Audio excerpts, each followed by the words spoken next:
Hi, my name is Emma, and on behalf of SBK Healthcare, I'm delighted to welcome you to this recording of our Improving Midwife Support for Women with Gestational Diabetes webinar, led by Komal Kumar. To see all upcoming and previous webinars, please do visit www.sbk-healthcare.co.uk. Thank you. Thank you so much for the introduction. So I would be speaking on a topic that's very close to my heart and about gestational diabetes, because I feel it has been so challenging to manage that caseload and to be able to do what I'm doing for a living. And I know that midwives play such an integral role in our team, and it would be great for all of us to sort of have the same sort of understanding and speak from the same hymn when it comes to managing gestational diabetes, because the sheer volume of the caseload is huge and every contact matters.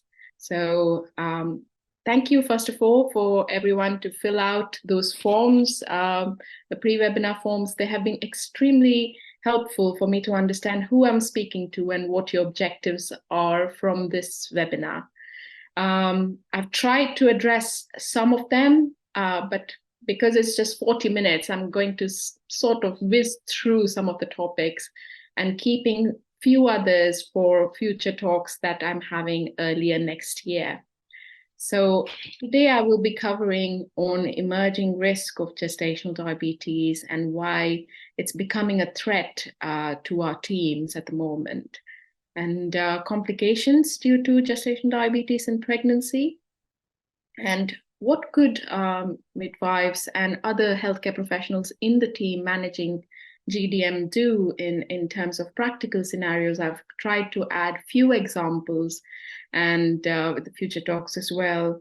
I know I'm doing a talk with SBK in March and with the British Journal of Midwifery in March as well. So I will try to include more examples there so that it's more useful rather than just theoretical. And implementation was a big query, and I understand when it comes to gestational diabetes, or diabetes for that matter, disparity and implementation are two of the major concerns that we see in our teams. And few of the things have worked out in our local team, and I will be sharing those successes.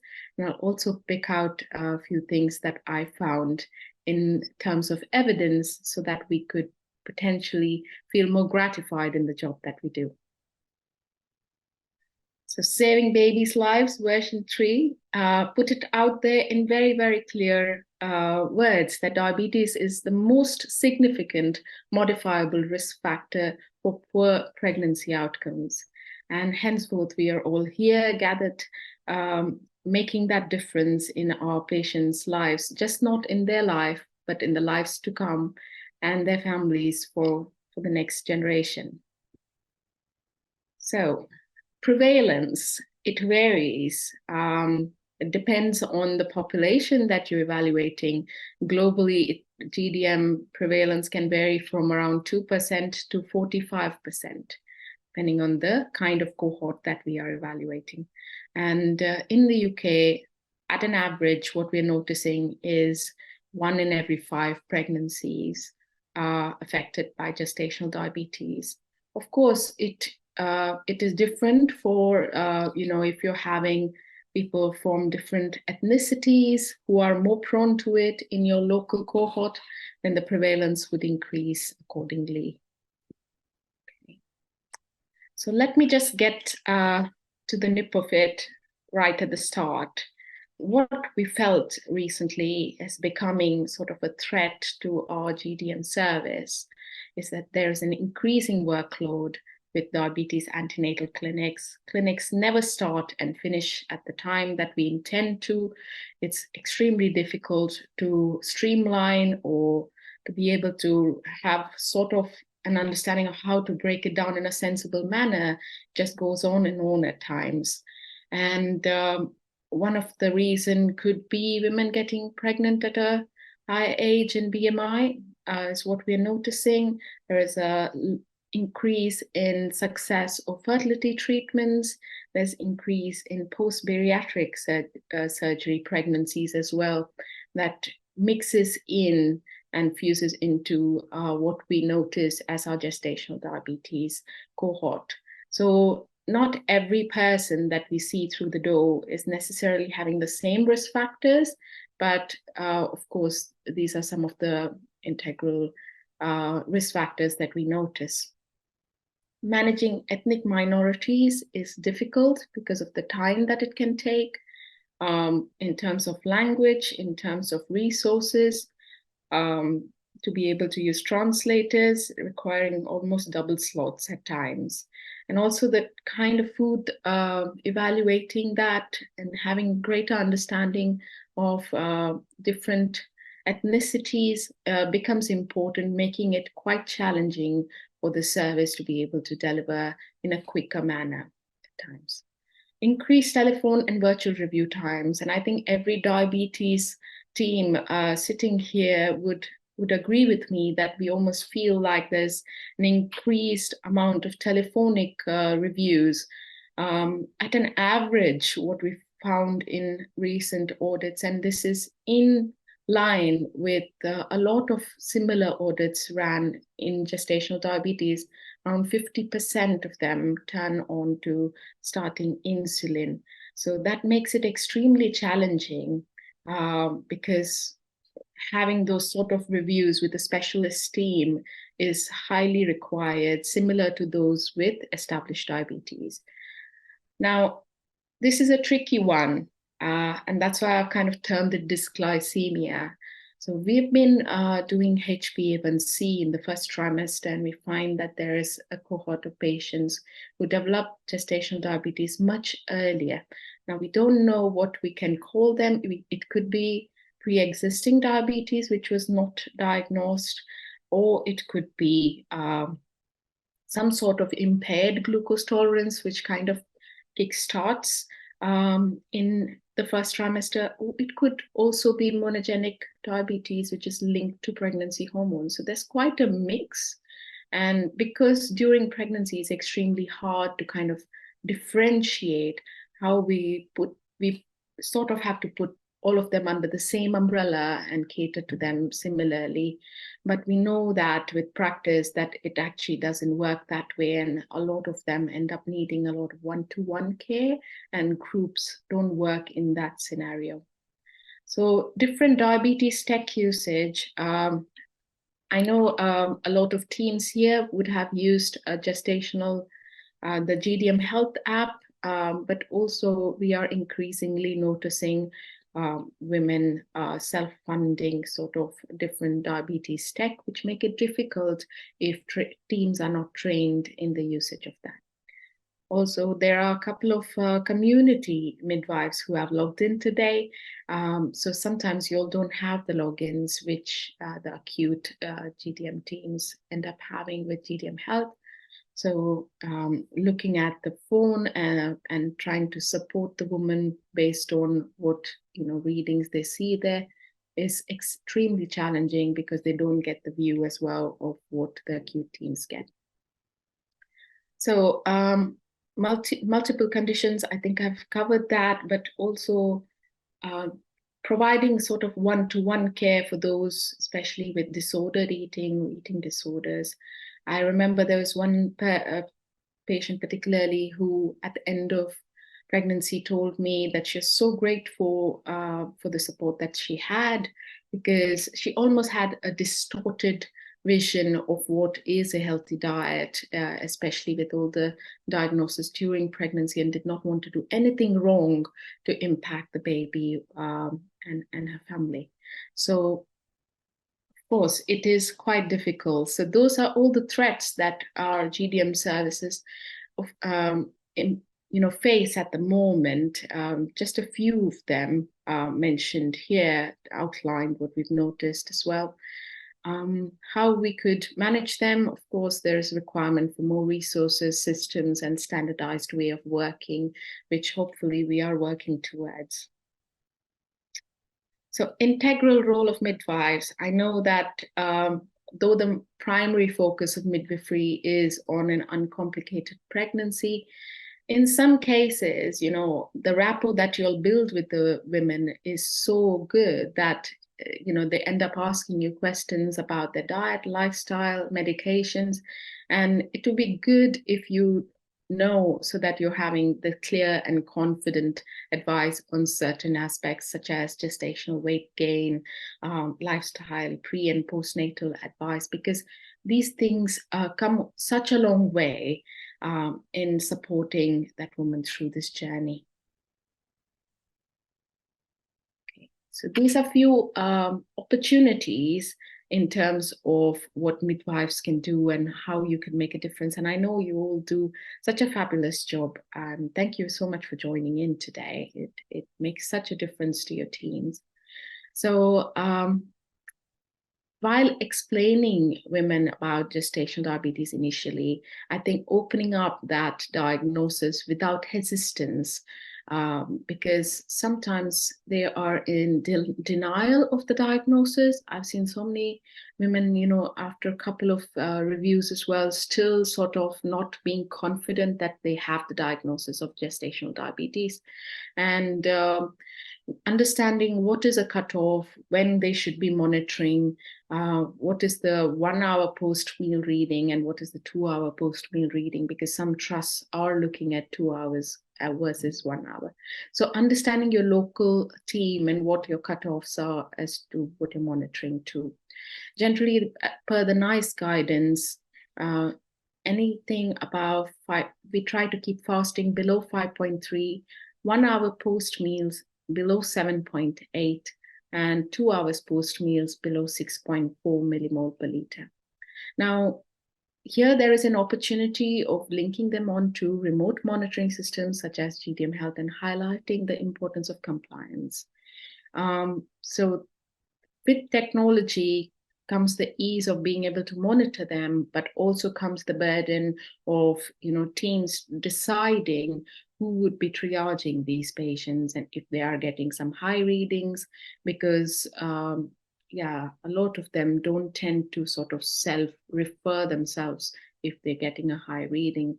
So that again is another threat, but definitely comes with the opportunity. If in case it's used, it would be at ease, because sometimes all they need is one text message there rather than in a whole consult explaining to them either it is the importance of compliance or importance of lifestyle or exercise. So offer women a review with dietitian, and where they can get the advice for diet and exercise at the time of diagnosis, and to follow the healthy diet and low glycemic index and exercise. Most teams have the funding to cover one consult with a dietitian. Maximum, it might be 1 or 2 reviews after that, but that would be extremely inadequate, especially if you understand the kind of burden that they have. And diabetes varies through pregnancy. So what might work in the second trimester, the next trimester, they are more insulin resistant, makes it even more harder on the women. And when they don't have that sort of specialist advice at that stage, they might end up having that conversation with the midwife. And that's where I'm here today, trying to get you upskilled in that, and hopefully you'll be able to confidently advise on lifestyle and exercise and medications a little bit more. So considering HbA1c, now this again, based on clinical presentation, some trusts do assess in the first trimester, but not every trust kind of looks into it in the first trimester. Ideally, it should be, it is a great opportunity to evaluate any pre-existing diabetes, and then they can be managed accordingly. Let's go back to a few basics. What is gestational diabetes? Gestational diabetes is when high blood glucose are picked up for the first time during pregnancy. Okay, most likely it happens due to a process called insulin resistance. And what is insulin resistance? Insulin is a hormone, as we all know, produced in the pancreas, and when there is high blood glucose, pancreas release insulin, which is the high blood glucose then is taken into the cell. So this allows your cell to open up and gets the glucose in. What happens when there is inadequate insulin, or if there is that resistance of insulin not working efficiently, though there is high blood glucose, the cells are still starving. So the symptoms that your woman might tell you that they are exhausted, tired, thirsty, very hungry, constantly, they're all sort of symptoms of this system coming into place. And when they start getting the blood glucose within target, then they tend to have sort of better control of those symptoms as well. So how did we come up with these sort of cutoffs? Now, these are much tighter. If you think about it, fasting below 5.3 and one hour post meal, that's 1 hour after you've just started the first bite of your meal, not when you've completed it, is 7.8. They are quite tighter targets. How did we come up with these targets? And based on research papers, when women kind of keep their blood glucose targets at these levels, then the chances of having pregnancy and fetal complications are equivalent to women without having any diabetes. So that's how we've come up with those targets. There is not much evidence to inform us how much control is good. So we know with type 1 diabetes, that 70% within the target range, and their risk factors are quite lowered, and every 5% lowering it makes a difference on their pregnancy and fetal outcomes. But in terms of gestational diabetes, we don't have enough evidence to tell us that. So even if there are 2 or 3 high readings, we advise them to give a call and try to get it within control right away. So getting that clear understanding of diagnosis and prognosis helps the woman to make an informed choice and be confident about what they are trying to achieve. And in a way, it is a very good opportunity and a window, for them to make those lifestyle changes. Of course, it's not great to have any sort of advise any weight loss diets during pregnancy, but it's a good opportunity for them to have a healthy diet, make those changes before the baby arrives, so that the family in itself benefits overall after. The potential of women developing type 2 diabetes after gestational diabetes in the next 5 years is around 50%. So following a healthier lifestyle during pregnancy and after helps them prevent onset of type 2 diabetes as well. What are risk factors of gestational diabetes? So BMI over 30, previously larger baby weighing more than 4 kilos, previous gestational diabetes. Now, gestational diabetes in the previous pregnancy, in majority of them develop gestational diabetes in the subsequent pregnancies, and also develop it much earlier. So picking them up in the first trimester as soon as pregnancy is identified, and evaluating if they've got gestational diabetes and monitoring them through is advised. So I think informing them during the pregnancy that this is what is going to be expected in the next pregnancy is important, because some of them are not aware and get quite agitated that they have to monitor earlier on, and get into a denial mode of accepting the diagnosis earlier. Family history of any kind of diabetes, LGA, I've already spoken about that, previous stillbirth, and history of polycystic ovaries greater than 37 years of age, which we are seeing more and more now, and somebody like myself, family origin of South Asian, Chinese, Afro-Caribbean, or Middle Eastern ethnicities, we are at high risk.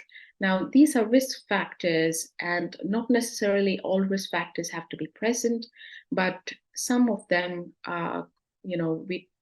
every person is different.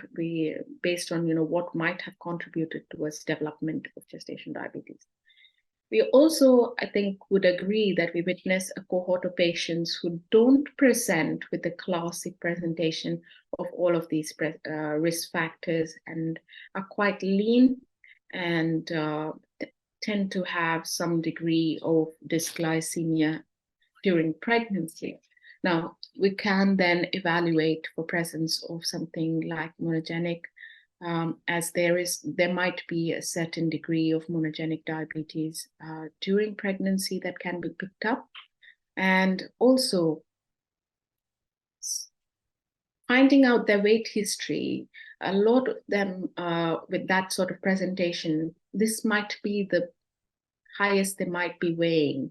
And you'd be surprised to know, like some people tend to eat for two. That still happens during pregnancy. So that can kind of kick in this sort of response. And there might be family pressures to eat carbohydrate dense foods during pregnancy. So that also kind of can contribute to that. So what I'm trying to say here is, even if their BMI is within the normal range, but if they've sort of tremendously gained more weight, then they might have crossed over their personal thresholds and developed insulin resistance during pregnancy, which sometimes it's very difficult for us to identify why they would have developed GDF. Okay. So complications, why are we worried about diabetes in pregnancy? It's inclusive but not limited, sadly still happens. We do notice stillbirth, neonatal death, major congenital malformations, macrosomia, and preterm delivery, interuterine growth restriction, increased miscarriage rates, increased cesarean section, and complications, severe hypoglycemia, and increased risk of DKA, maternal progression of retinopathy and nephropathy, and need for neonatal intensive care, and neonatal hypoglycemia, respiratory distress, and separation from mom at birth. Now, how does this happen? Glucose, when it's excessive in the blood supply, can transfer through placenta, and baby can start assimilating more glucose, converting it, absorbing it into their cells and growing larger. Larger babies can have more complications during delivery. When they get used to that sort of high blood glucose environment, all of a sudden, when they are out of the mom at birth and not having the similar sort of environment, they can develop hypoglycemia. It's another complication. And we know that the liver stores excess glucose as well. So too much glucose in the circulation can end up with more neonatal jaundice and respiratory distress because of the infection risk that can happen as well from the metabolic concerns that the fetus is tolerating. So all of this can be reduced to the level, there will still be some risk, but it can be reduced to a level of people without diabetes, if in case we get women to kind of stick to the targets, what was suggested at fasting 5.3, below 5.3, sorry, and after 1 hour of meal below 7.8. So that's the main sort of message there. Bigger picture, it's just not only about, what happens during pregnancy, but after pregnancy, what happens during preconception, pregnancy, and early postnatal period. The first 1,000 days has such an impact on how the woman's trajectory is happening after through her life, and also with the child as well. So it's such a good opportunity for healthcare teams to educate, impacting around 2 generations at this stage. Okay, so IOM guidelines, we don't have a UK-based guidance when it comes to weight, but we have increasingly used the Institute of Medicine weight gain recommendations for pregnancy, and they seem to work in preventing gestational diabetes, predicting gestational diabetes as well in some cases. So there are a lot of studies which have compared the trajectory of weight gain and the development of gestational diabetes.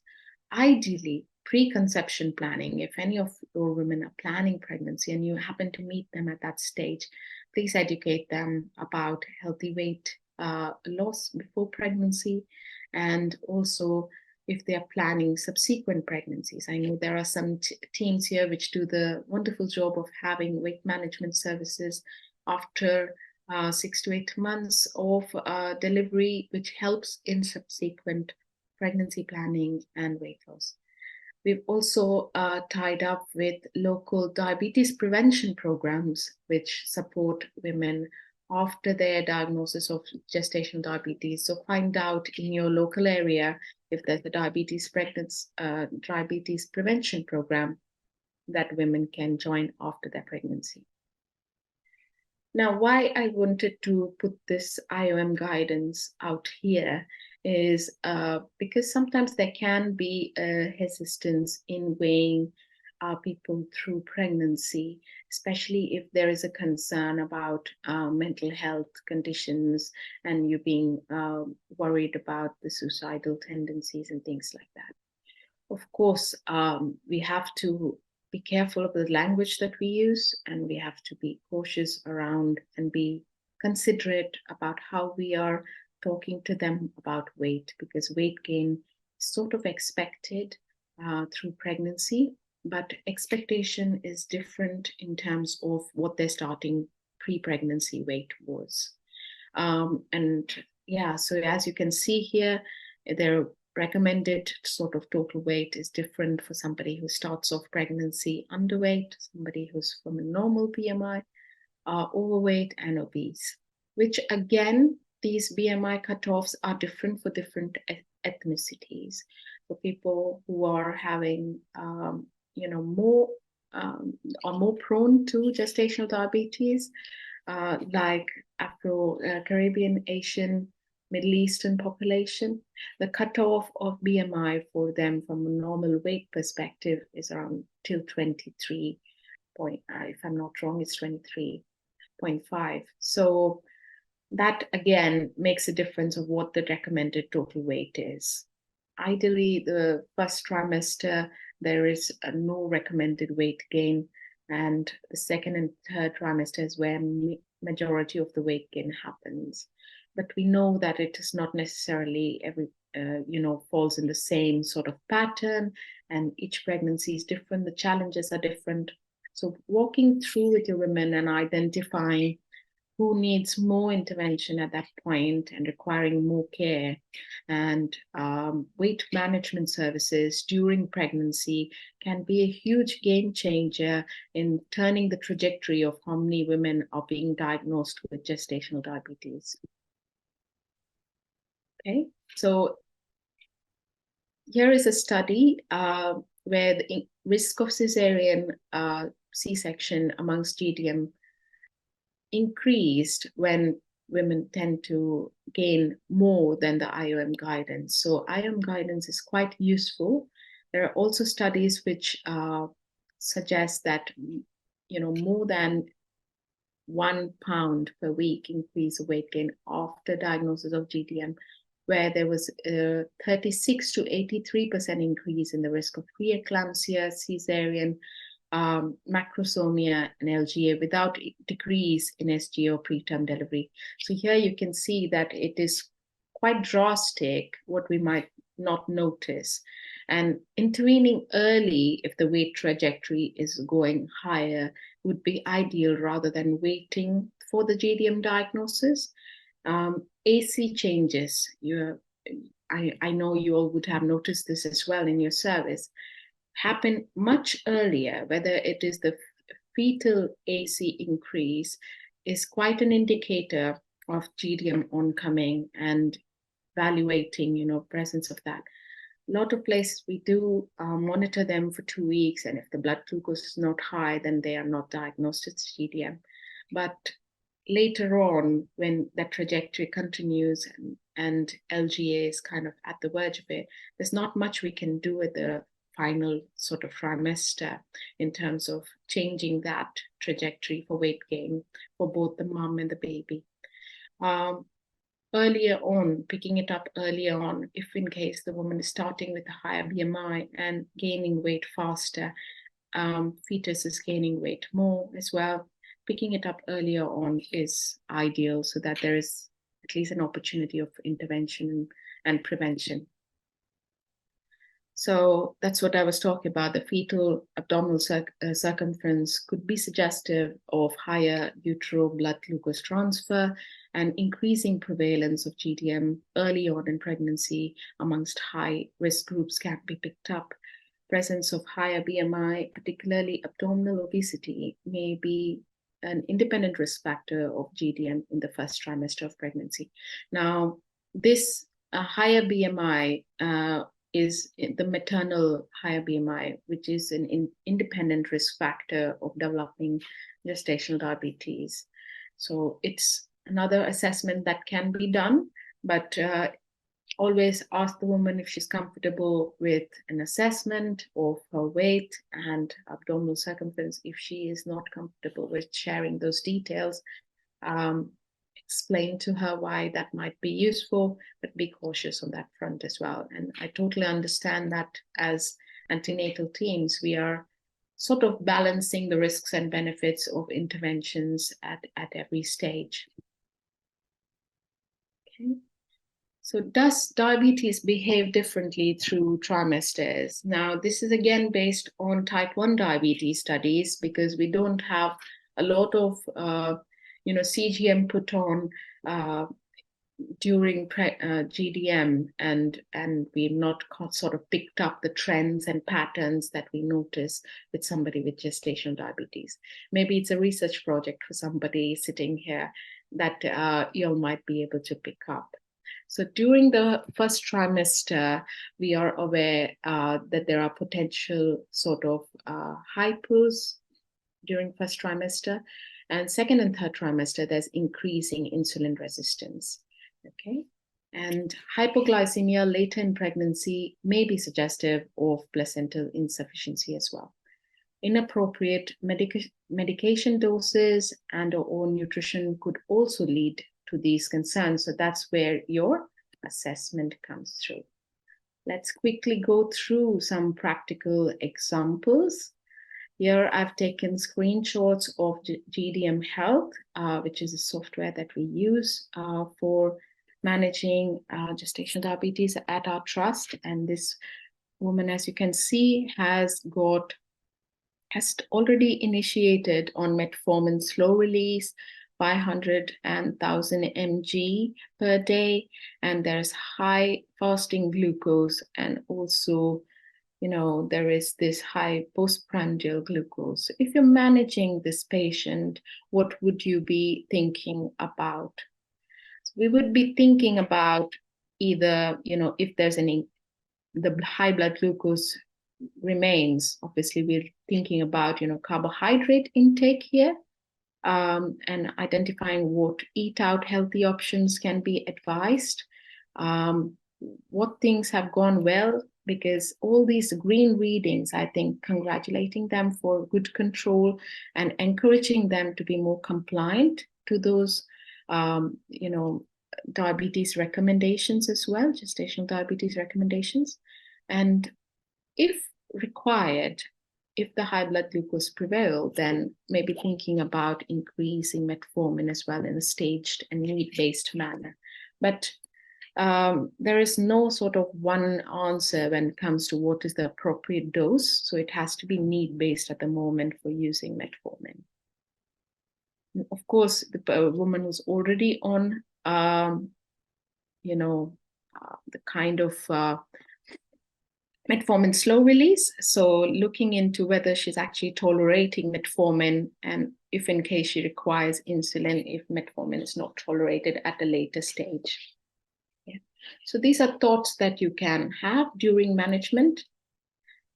What strategy do you think we could apply here? Could we have the poll, please? Thank you to everyone who is doing the poll. I'm just going to shut it in 3, 2, 1 and share the results with you. Excellent. So, yeah, so A lot of them exercise after that meal, definitely. Look into carb quantity. It's very easy to over have carbs when you're having things like pizza. Pair with protein, pair with vegetables, perfect. Swap to whole grain, excellent. And if in case, your patient is not able to manage with just lifestyle change and consistently has those behaviors thinking about metformin, all of the answers are right. So I was telling this to one of my patients yesterday. Diabetes management is like an octopus. If whether you hold this limb or that limb, sometimes it's very difficult to expect them to hold all these lifestyle changes at every single time, but at least trying to make it low GI with some aspect or the other is helpful, and get those readings right within the target. That's perfect. So we are thinking about understanding glycemic index here, which I think you all understand beautifully. So I'm going to whiz through this. So what is high glycemic index food? Something that releases very quickly, or white bread, white rice, white products, refined products, cakes, sweets, chocolates, etc. And your low GI is slow release, where you're thinking about whole grains, pulses, beans, lentils, and most vegetables, non-starchy vegetables. Pairing it with protein and pairing it with vegetables makes food further low GI, releasing it slowly. Okay, so what strategy do you think we should apply in this timing? So the patient has had brown rice and fish, which is excellent. And I don't think anything could have gone wrong here, except for the fact maybe the carbohydrate was more. So we can look into carbohydrate recommendations and compare. This resource, Carbs and Cals, if you are able to use it, it's such a useful resource when it comes to, evaluating how much carbohydrate the patient has had. And most guidances and evidences suggest at least 175 grams of carbohydrate per day. Yeah, I think there was a poll here as well. So can we just start the poll, please? Yep, so the poll should be on everyone's screen now. So it's how confident are you in carbohydrate counting? Very confident, can manage, not too sure. So people are just answering now. So we're going to give it a few more seconds. This doesn't mean 20 grams of breakfast, it means 20 grams of carbohydrate. And as you can see here, the carbohydrate allowance sort of increases through the day because pregnancy hormones are highest in the morning, so the insulin resistance is highest in the morning as well. Perfect. We're stopping the poll now, and I'm just going to share the results. Perfect. All right. Excellent. So most of you can manage, and those who and there are a few very confident as well. Perfect. So the ones who are not able to manage, it would be good to kind of have a small exercise going back and evaluating what is the carbohydrate on your plate tonight, tomorrow, just for a day. Get an idea of things that can contribute towards your carbohydrate intake. You could use different apps like NutriCheck or Carbs and Cals. They're quite useful to be able to understand carb counting for beginners. Yeah. All right. Sorry. So there is emerging trends in terms of the carbohydrate recommendations. Know that there's a trial of 1,200 calories versus 2,000 calorie meal boxes on GDM outcomes, and we are expecting results in 2026. This is the Digest trial in the UK. So if we calculate the 1,200 calorie diet would approximately, even if we were to say 40%, 35 to 40% coming from carbs, it would be approximately around 120 grams from carbohydrate, which would be exciting to see if it is a safe intervention. But that's somewhere in the future, and we don't have that answer as of now. And as of now, we are suggesting at least 175 grams of carbohydrate per day, which is most of our guidance and evidence is suggesting to do that. So if we were to plan plate, and if you're a person who doesn't like numbers at all, you are thinking about filling half plate with non-starchy vegetables, 1/4 with carbohydrate and 1/4 with lean protein. And the function of fiber and protein, as we have suggested, is to make it further low GI. Okay, so what do you think would have happened here? So if when having a reading of 7.8, the patient told me that she had a whole grain wrap, and when we turned behind the ingredient list of that wrap, and it was mainly refined flour and very small amount of whole grain in it. So educating them to read food labels is important. Okay. So during that 8.3 post-meal, she had whole grain pasta with sauce and vegetable and chicken. And the whole grain pasta was around 38 grams of carbs, which is bang on in terms of carbohydrate quantity paired with vegetables and chicken. What do you think what else would have happened here? So there is a lot of hidden sugars as well. So maybe the sauce that was used for that pasta had some hidden sugar. So being a little bit aware, reading more labels is important. Here are the sources, which I'm sure you're aware that different ways in which sugar can seep through. Okay, one last poll, exercise. On an average, I know you all said that you would ask the women to exercise after the meal.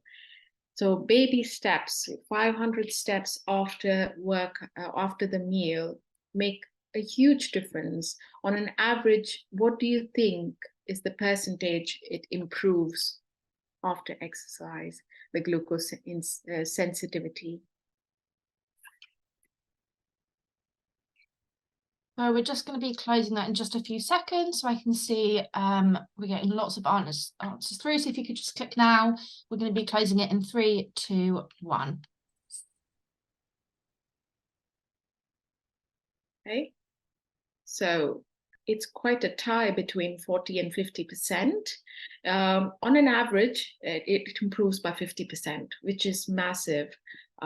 So what they could have tolerated, their tolerance improves by 50% in terms of their carbohydrate intake after they have done that little bit of exercise. So it can make a huge difference.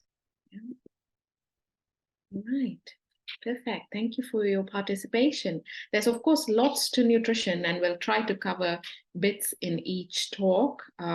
You'll have sent me across your email addresses, and I will be sending out information about our future talks as well, so that we can cover more to this.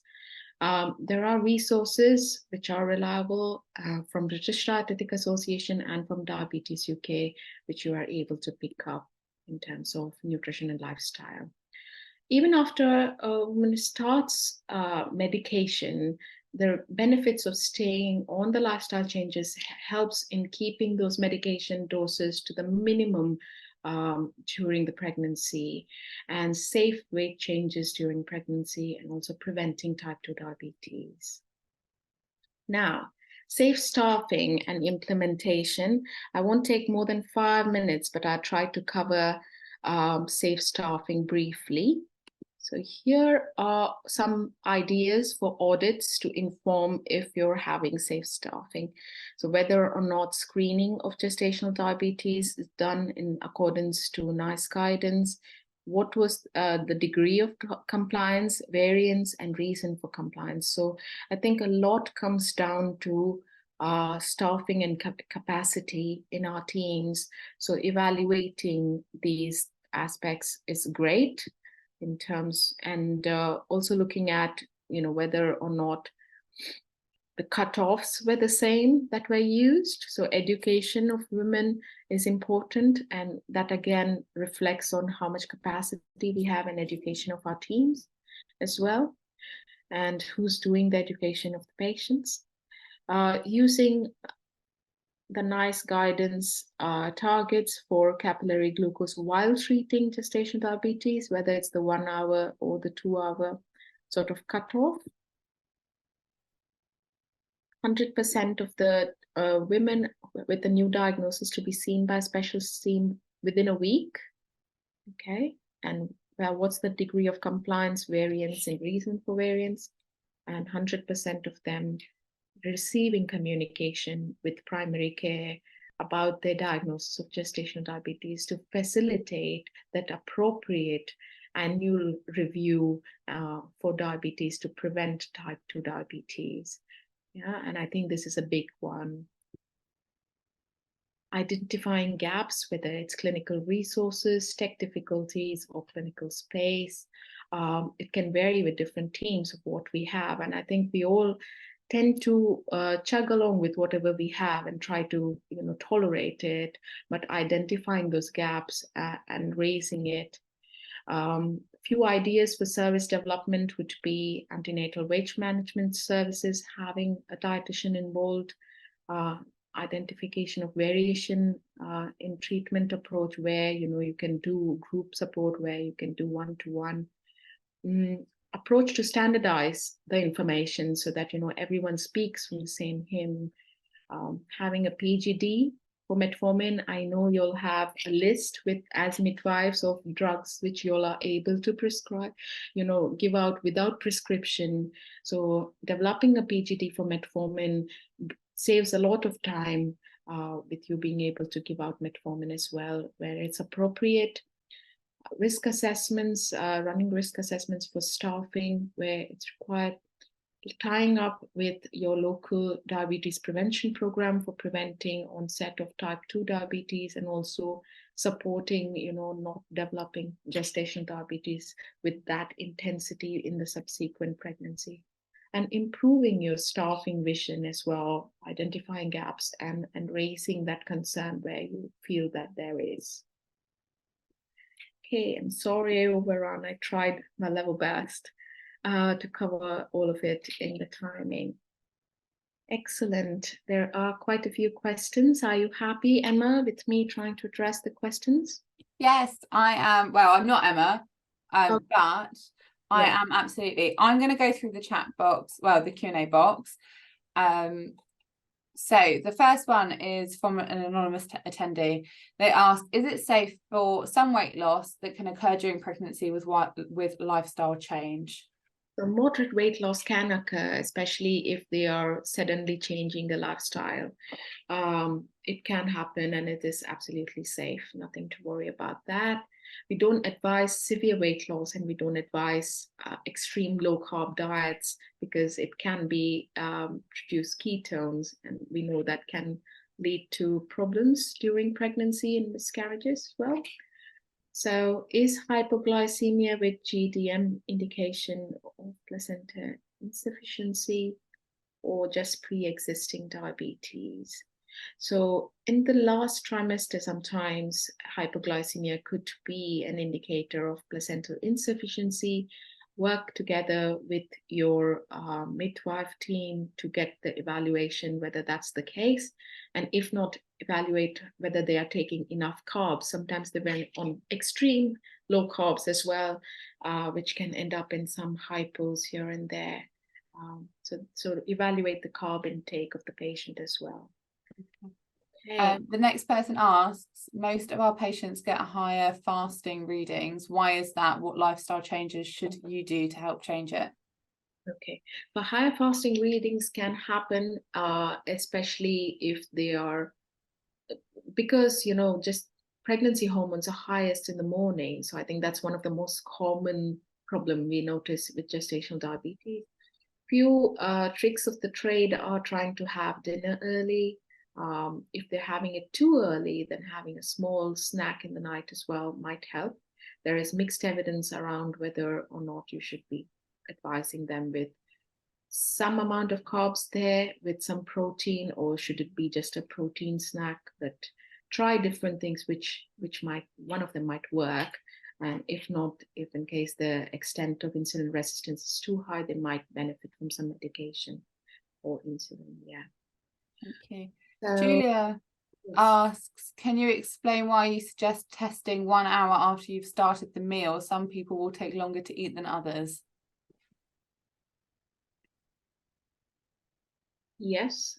So as per the international guidance, because we had that query landed up, we tried to come to a consensus that it's 1 hour after they start the meal, because sometimes if they are continuing to eat for 20-30 minutes and we've evaluated them after 1 hour, then we need to go by the 2-hour cutoff, which is 6.4 rather than 7.8. It's much easier to tell them to look at the timing when they've started eating and follow that. It's based on the the research and how they came up with the cutoff. Sarah asks, do any trusts currently have PGD for metformin? I know my local trust, we are working on it to develop a PGD for metformin so that there can be an extended scope of practice for midwives, and I feel it will cut down the time of starting metformin to a fraction, and women could benefit from being within the target range much faster. Actually, to bounce back to the last question that we did, Amanda follows on that she asked patients to start the clock 1 hour after the meal's finished. Do you have any comments surrounding that? I know we debated on that as well in our team, and we had to go by what the international guidance are telling us to do. So I think the studies where the cutoffs were designed were based on 1 hour after start of the meal. Yeah. That's what evidence is guiding us towards. Someone's asked, what time allowance do you get given for diabetic patients? Is it more than general antenatal clinic slots? No, sadly, no. So I think they're quite tight. At the moment, we get 30 minutes, but we tend to see more patients than we intend to. So it might be tighter sometimes, but sometimes the clinic overruns because we've given them more time than allocated, especially if they've got something else going on as well in the background. So it can take longer as well. So the clinics overrun. And then the last question is, what are the concerns we have to think about when managing GDM in a group setting? I think we all do it. All trusts to manage GDM in a group setting, whether it's getting the initial diagnosis. Sometimes they don't tend to comprehend the diagnosis very well when they are receiving it during a group. So assessing if they actually understood, and managing, diet and lifestyle as well, not necessarily kind of fits the bill for every single person, what we are advising. So designing sessions where, we're more inclusive about different ethnicities, different food types, lifestyles is helpful. And I think midwives are a great gift to the team because they tend to have that rapport with women early on. And midwives in our team pick up if in case, somebody's got a, say, bariatric background or eating disorder background, IBS background, IBD background. We had a patient with severe endometriosis and IBS, and we tend to see them one-to-one because they won't fit into the group with their higher needs. So I think working as a team and identifying those gaps is great. That's brilliant. I can see, I've seen some sneaky questions slide in. We do have a couple of minutes. So we've got, is MF or insulin suggestive management until late gestation in pregnancy, or is there a cutoff gestation these managements may not work? So I know we had that discussion as well in our local team where we were finding out what's the point of intervention after a certain point. What is the point after 36 weeks or 37 weeks? The woman's going to deliver in a week or two. What are we trying to achieve? But there is sadly no evidence that guides us there. There are some complications that may happen during birth, and neonatal hypo might happen immediately after. So intervention still is valuable if you are picking up gestational diabetes, intervening. There is no cutoff by evidence at the moment. Yeah. we've got, okay, I see 2 more questions and then I'm going to have to draw time. So Deborah has asked in the chat, can I ask what you would recommend for women who work nights? And then I'll ask Dawn's question after that. So with night shifts, sometimes it's tricky because there is more sort of stress hormones as well. They're working against the circadian rhythm, and blood glucose can be quite erratic, especially because their eating timings are different as well. So I would treat it similar to what I would treat anybody else. I would ask them to do 4-point checks and treat where they are getting high readings. Advise them to not overeat as well, just because they are working in the night. Sometimes they tend not to eat a balanced diet, and it can be quite grazing through the shift, and a lot of coffees and drinks to stay awake as well. So yeah, advise them to follow a healthy eating pattern, start their shift with a balanced breakfast, whatever time that might be, and end the day as well with a balanced meal. Try to have healthier snacks in between, and keep hydrated. So it is tricky, I know. Yeah, thank you. And Dawn, so Dawn says, isn't the post-prandial testing recommendation based on people who don't have type 1 diabetes having a psychological response to eating? They produce GLP-1, Amarin, and lots of other drugs. It is in the Q&A box. Recommendations are still based on the risk assessment studies, which was done with gestational diabetes and complications.